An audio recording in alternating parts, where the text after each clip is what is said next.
Good morning. This is Stephanie Kimball, and happy September.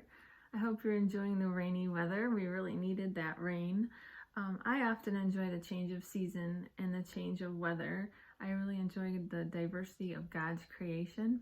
So I'm really looking forward to September and fall weather, and I hope you are too. Today is week 6 of our Racial Justice Challenge, our 21-day Racial Justice Challenge. And again, we're talking about environmental racism. Our week 6 challenge is to watch a video of a webinar on YouTube called The Impact of Environmental Injustice on Low Income and Communities of Color. And this was done by the Presbyterian Hunger Program and Self-Development of People. And in this webinar, they explore racism in the environment, laws, zoning, and regulation, as well as theology and religious practice. So it's a really good webinar. It's about an hour long. There's a lot of different people on the webinar. There's some interactive videos and some other things, so it's pretty interesting.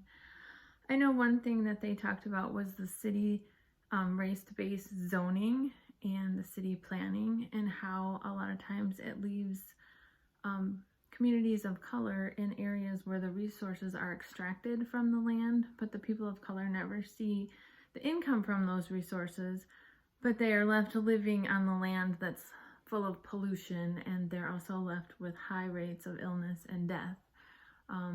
They talked about a group in Detroit called We the People of Detroit that are helping the people of Detroit have access to water, which, you know, you don't even think of that as people not having running water, but there's a lot of people in Detroit, especially people of color, that did not have running water, especially before COVID hit, and that was one of the factors leading to why so many people were getting COVID in Detroit, because a lot of people didn't even have running water in order to wash their hands or keep good hygiene.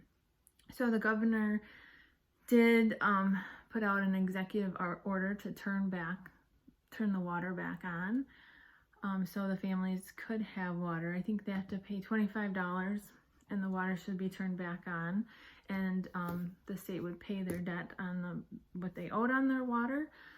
But I just read an article in The Guardian that stated that a lot of people in Detroit still don't have their water turned back on. They either don't know about the $25 reconnection fee, it's not showing up on their bills.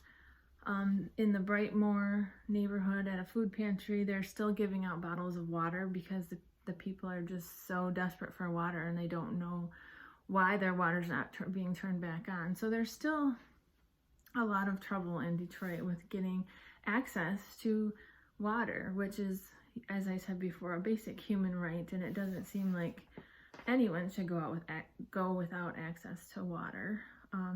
So that is one thing that's happening really close to home.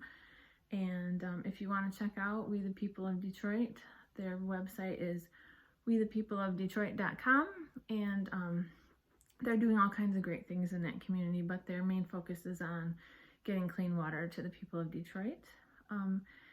Yeah, and that was the other thing. Even when they turn the water back on, they're advising to run the water so that you don't get high levels of lead, so to flush out the pipes. So there's still chances you might get lead from the water if you don't run the water properly.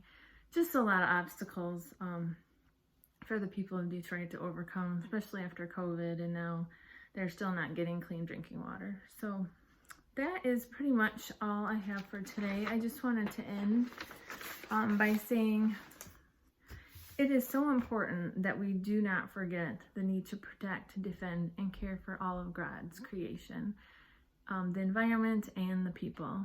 So that is it for today. We'll be back tomorrow to talk a little bit more about environmental racism. It's a very complicated subject to discuss. There's a lot to it. So we'll be back tomorrow to talk a little bit more. Have a good day.